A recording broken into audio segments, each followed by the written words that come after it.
Hello everyone, welcome to another episode of the Online Motivation Show with me, Hilman Basri.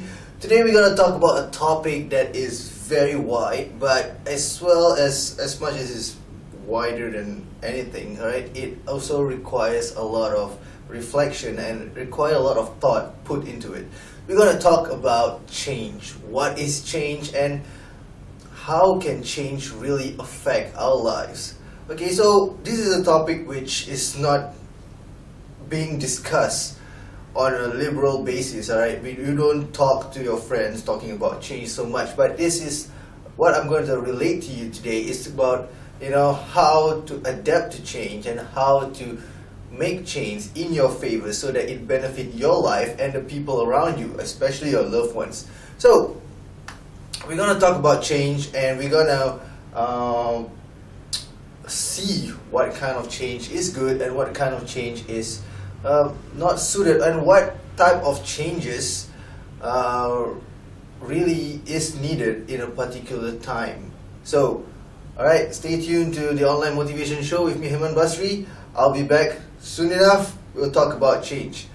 Stay tuned after this. What you want?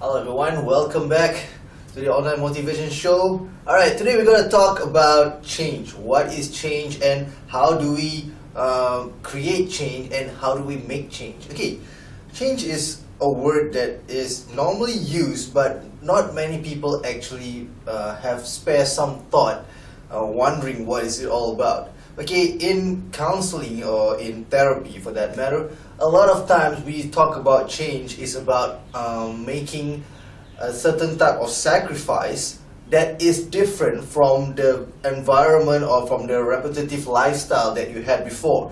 A lot of times when one needs to accomplish something different and they want to succeed in a particular therapy, change is most of the time needed, and as a matter of fact, it's always needed in anything. Okay, so if one is not open to changes, chances one might not be able to adapt and one might not be able to experience new style of beginning, or it's just like you not making any effort at all. So what is the purpose of you helping yourself is to actually change something. Okay, what makes you want something so badly is because you want to have a certain ownership over something, and in order to receive or to be rewarded for that ownership, you have to change a certain something. Okay, let's say in a student lifestyle, alright, when you are studying for a major exam, alright, and we have before those major exams, you have those what they call preliminaries, alright. So during the preliminaries,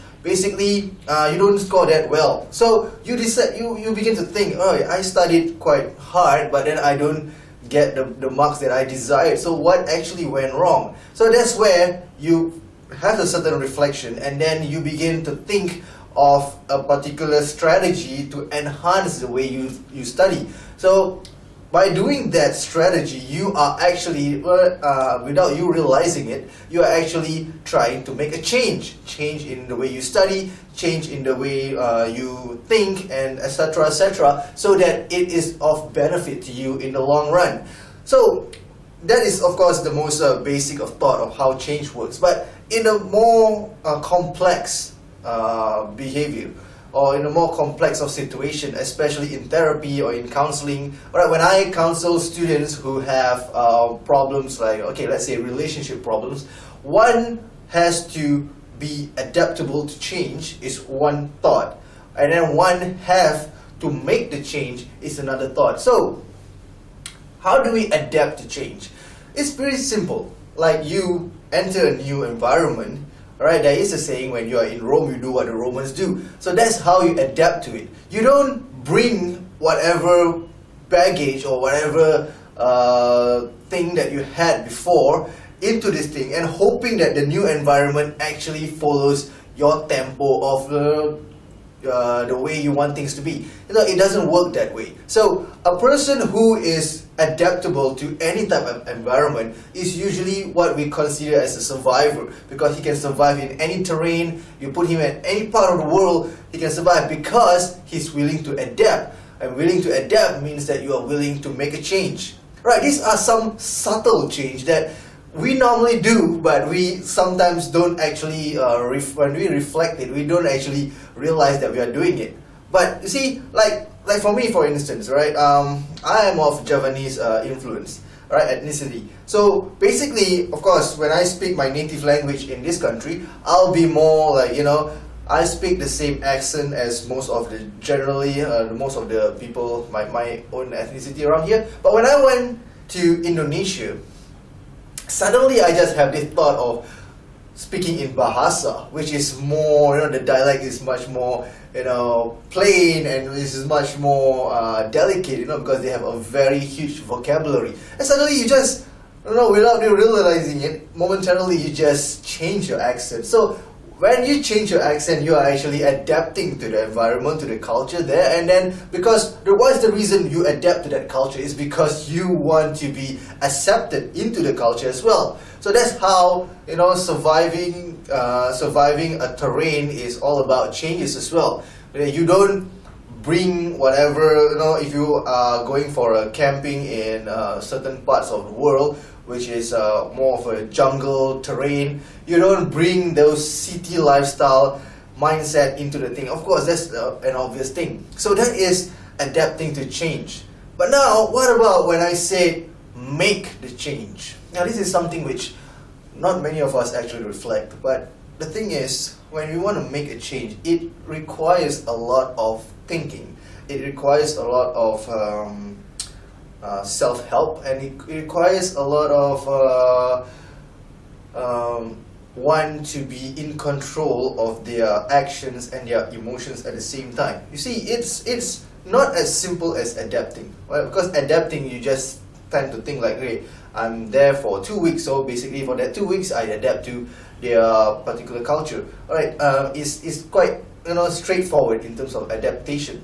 But when it comes to making the change, one has to understand, alright, what is going to be the consequences if the change is not being met, and what are the consequences if the change is done. So there is, the whole SWOT, analysis, right, where we think about the negativity, we think about the positivity, right, and stuff like that. It's just, it requires a lot of thinking.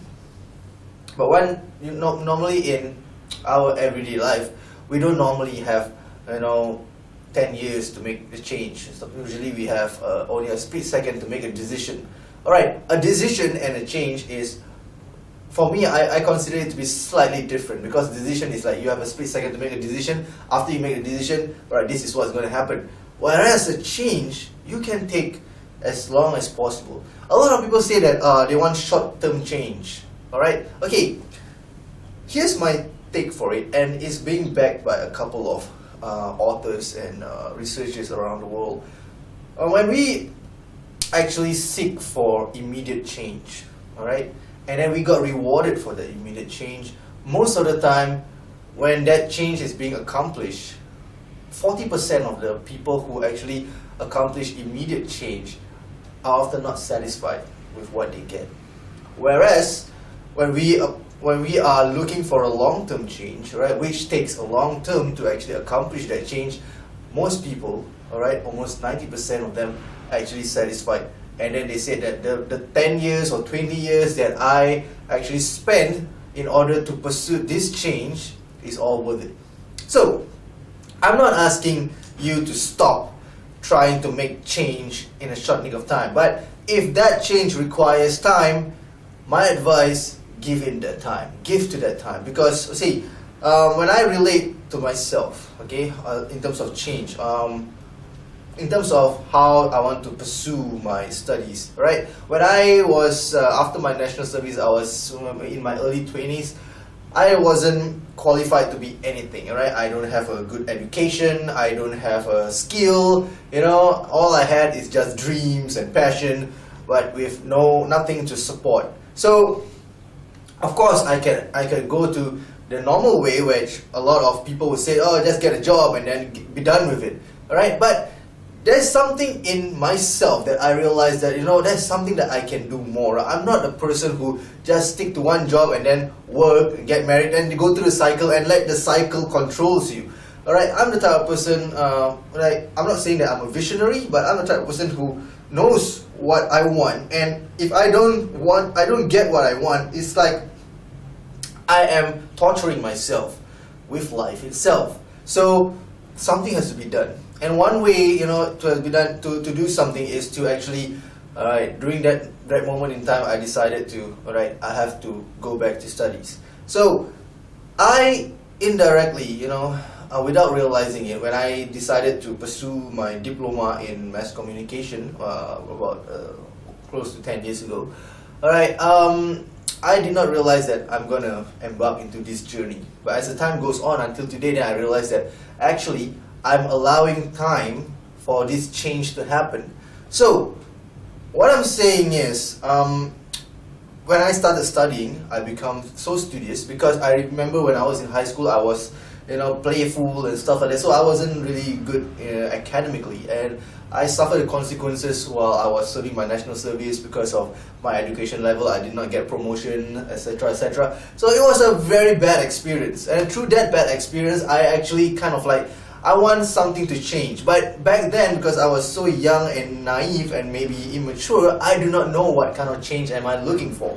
So basically, now is the time I told myself, okay, now it's going back to school, alright, I have to be much more focused. And fair enough, because of that focusedness and because of that will to change, which was still, because when I did my diploma, I did not know what I'm going to do after I graduate from my diploma, because it was still neither here nor there. But you know that you are moving forward to make a change, alright? And then as the time goes on, alright, I always tell myself, after you achieve something, there are times where you know what's going to be the next move. So I ventured into that particular path where I did well for my diploma because I put 110%. I did not behave like how I was in high school. This time I was more like a team leader because I started doing my diploma at a very kind of a mature age, because I was in my 20s and most of them are only in their late teens. So basically,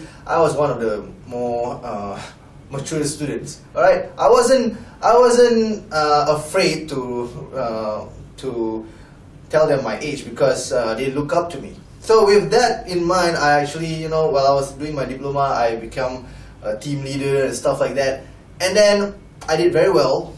I became one of the top students for my cohort, and it just, after I graduated, it just opened up to other horizons. So then that was one part of the change. But as the time goes on, you just want to seek more, because you are not satisfied with that short-term change, because it only took you 2 years to complete the diploma. So you are not satisfied for that short-term change. You got a job, but then you want more, and then you know that you are willing to spend that time. So that's why I continue doing my bachelor's, for another 3 more years.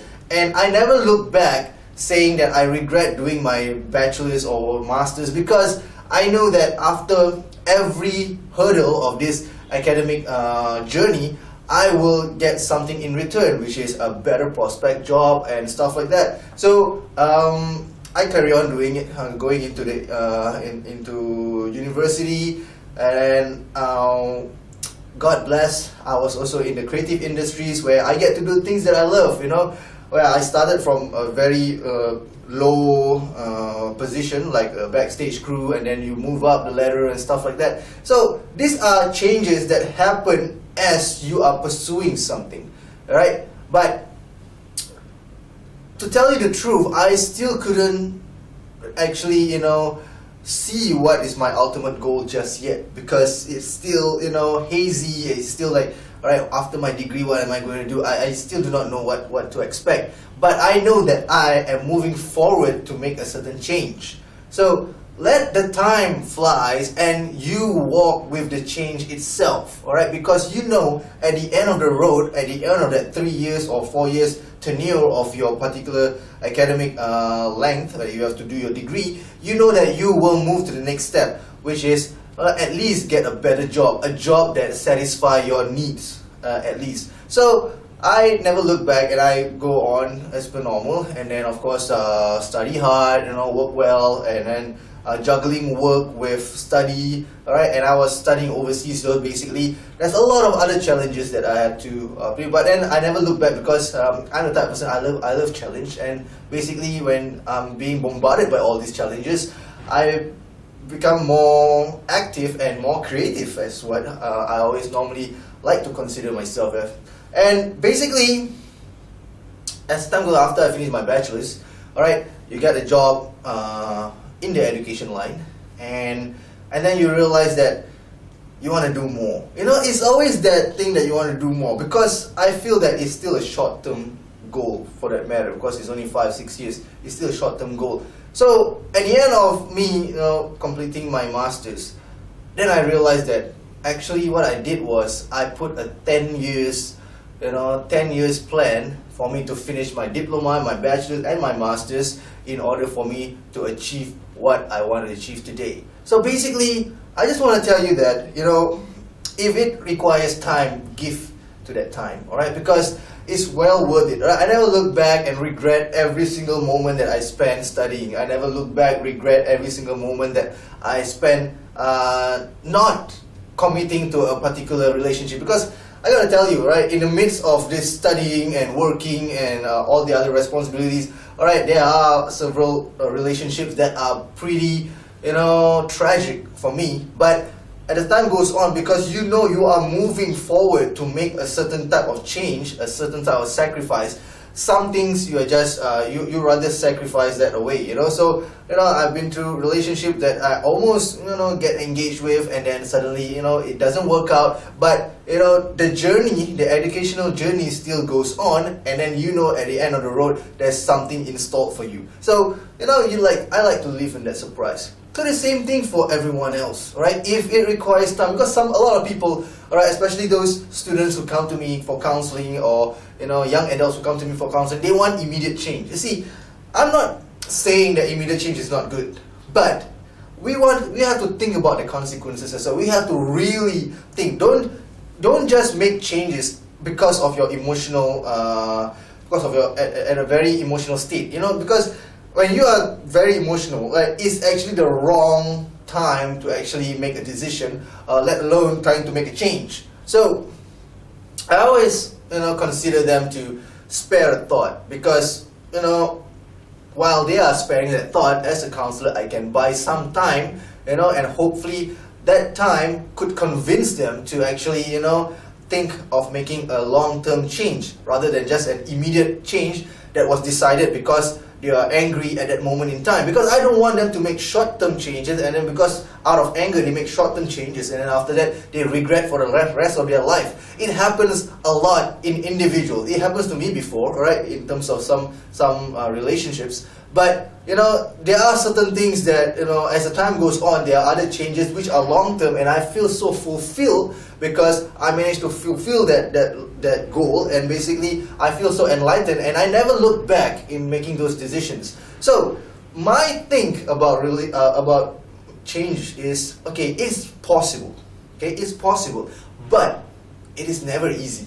Okay, a change that is easy is normally, you don't prioritize it as your ultimate change. You normally, okay, when a change is easy, you kind of like, okay, you achieve it. After that, you give yourself a couple of months, it just evaporates, and then you move on to another change, which is good, alright, if you can really continue. Because a lot of times short-term change are good, right? Let's say you just make a change, like you have long hair, and suddenly you feel that I want to make a change, I want to have short hair. It doesn't really jeopardize your life that much. So I say strength to you, bro. Just cut off your hair and then have a life with short hair and stuff like that.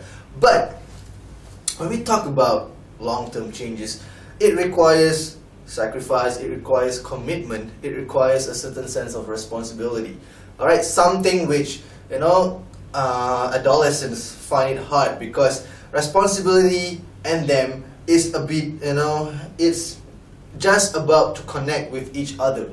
Alright, for some of us adults, we've been through teenage childhood before, and when was the last time we actually take responsibility for our actions? Hardly. But the thing is, as they are entering into adulthood, slowly responsibility will start to embed into them, and then hopefully when they want to make a certain long-term change, this sense of responsibility which has already embedded into them could also be like a perspective for them to work harder for that change. Alright, so basically my perspective of change is, alright, I want you to spare a thought when wanting to make a change. Alright, be it whether it's a short-term or a long-term change, spare some thought thinking about it. Don't make changes or don't make decisions just because you are angry or because of your current state of emotions at that moment, because a lot of times you might regret making that decision, and when that decision leads to a particular change, you might regret making that change. So what I'm saying, what I'm advising and giving a tip to everyone who's watching this show today is a very generous and very sincere thought. I want you to just, when you are angry and you feel that you want to do something, alright, so that, it changes either you or the people around you, think about a couple of things, right? Does that change really changes you to be a better person? Does that change benefit you and benefit your loved ones, right? Does that change really worth it for you to, spend the additional time to, accomplish it? A lot of times, right, when I talk about changes, because you see, most of my lectures and my talks are with adolescents, juveniles, young teenagers. So most of the time, what I'm trying to always tell them is to work hard to achieve their greatest height. You see, every dream, every passion, every achievement starts from a fairy tale, a so-called dream that, okay, how could I explain it? It's like, everything that you want to do starts from a dream. So, of course, we don't disclose that dream to the people that we know, because sometimes our dream might sound ridiculous. When I was young, when I was maybe about to enter high school, I would never tell anyone that I want to be an actor or a model, because I would be the laughing stock of every single student in the school. Right? And I don't want to receive such undesired attention from my peers. So I keep quiet. But, I kind of like, it wasn't my priority dream, but I always kind of, when you have nothing to do and then you daydream, that's something that you daydream. Well, if I'm an actor, I would like to be in this type of film or stuff like that. But without me realizing it, as a time when I'm pursuing my education, as I go higher and higher, I get even closer and closer to that dream without me realizing it. And then when I got an opportunity to be part of it, right, I take that opportunity really, I take full use of it, and I'll make sure that it's one of the best moments of my life. Okay, so I can say that I accomplished that dream, but I didn't accomplish that dream instantaneously. I mean, it's not a short-term change that I did.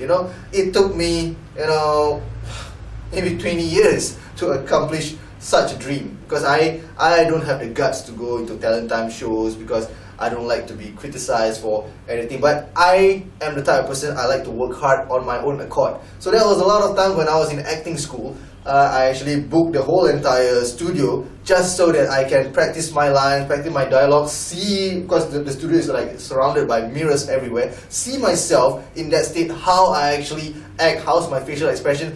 That's the type of hard work that I did. And it pays off. So basically, I'm just trying to say that, if it benefits you as a person, and if your loved ones support it, it benefits them as well, go for it. Even if it takes 20 years to accomplish it, go for it.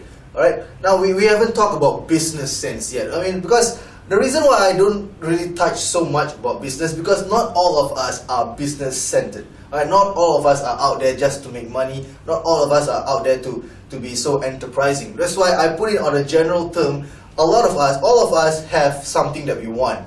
Alright? Be it an ambition, a dream, that is something that everyone wants. But not all of us want to be in business. So that's why I always avoid talking about business, because that's why I don't really lecture corporate companies or stuff like that, because not everyone share their desire, their passions or their interests. But everyone, no matter what, they have to have a dream. They have to have a ambition that they want to go to. So that's why I always said aiming for what you want. Alright? So my expertise is not really into business. So if you talk about dollars and cents, I'll be like, oh, okay, where are we going right now? Alright, so I'm frank, because I'm not really a business type of person. But when it comes to talking about self-esteem and self-confidence, alright, that's something which I can help you with. But if you request someone to help you with, to boost your self-esteem, self-confidence, you have to also commit to it. Because boosting something like your own self-confidence requires change as well.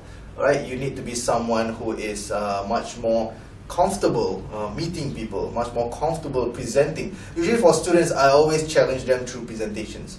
Alright, when they want to present something, right, that's the time that I correct them to their presentation, so that they build up their own self-esteem and their self-confidence through that platform. But on a wider area of when I actually have to counsel students or at-risk students, normally, alright, what school wouldn't actually thought of asking them is like, what do they want to do after high school? Okay. Let's face it, a lot of times those students that are being referred to me by schools, they are often not really good in their academic studies. So schools might not really pay so much attention to them because they have been labeled as, not the best. So how do you find the best out of the people who have been labeled not the best? That's where, this type of self-help therapy really, can enrich them, can empower them to become someone better, Because I believe that you might not be good in studies, but you might be good at something else. I mean, I was like that back then, I was not good in my studies, but I know that I'm good at something else. So right now is the time for me to find out what they are good at. So that's how I intrigue their interest when it comes to, talking about ambitions. Because that's something that, I love to see the glitters and the smile that they show when they actually explain what they actually want to achieve in their life. Alright, something that school or teachers for that matter might overlook, but that's something which I like to tap on.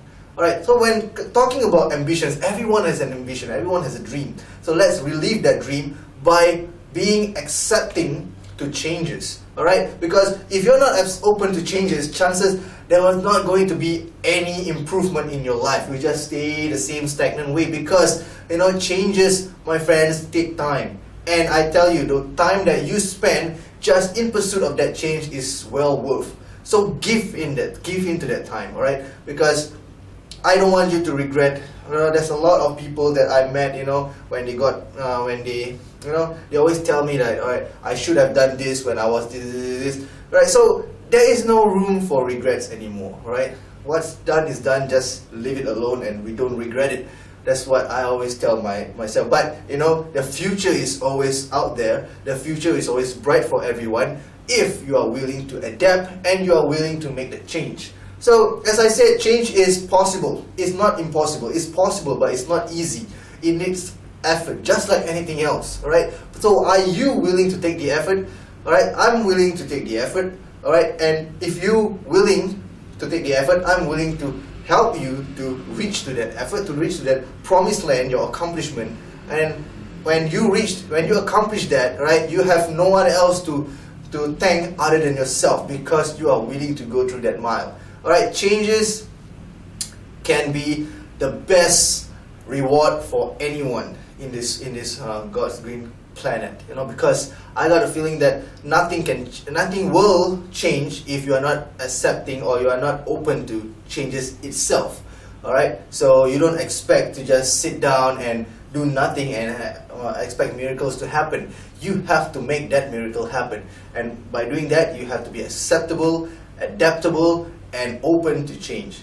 So, my friends, if you're listening to this, my 2 cents opinion is, alright, you can have either short-term or long-term change, but no matter what you do, just bear in mind, alright, if it requires the effort, alright, tell yourself, I can make the effort, I can sacrifice my time to make this change, right? Because it is a well worth change, right?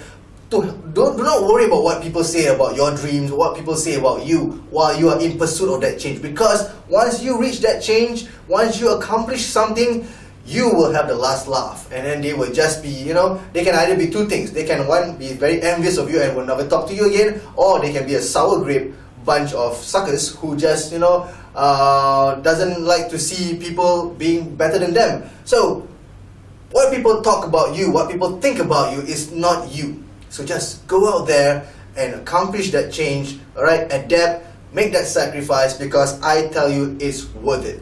Alright, if you have anything to add on to what I have to say about change, you can always drop an email on screen, alright, and we can discuss about this. If you want to remain anonymous, alright, you can remain anonymous, and I will get back to your email as soon as possible. And if you are wanting any help regarding to reach a certain change in your life, alright, you can also discuss it with me, and I hope to help you in any way I can, alright, because for me, alright, helping people is the best reward that I get from it. It's so gratifying, and I love doing this job because it just makes your day, and it makes my day, makes everyone happy, and this is a very healthy environment to be with. Alright, so I'm signing out. Himan Basri signing out on the Online Motivation Show. Catch me on the other show. We will be talking about other topics, which is also relatively interesting to talk about. And if you have any queries, just email me. I'll see you next time. Alright, hugs and kisses from me, Himan Basri, and the Online Motivation team as well. Alright, see you next time. Bye bye. What you want?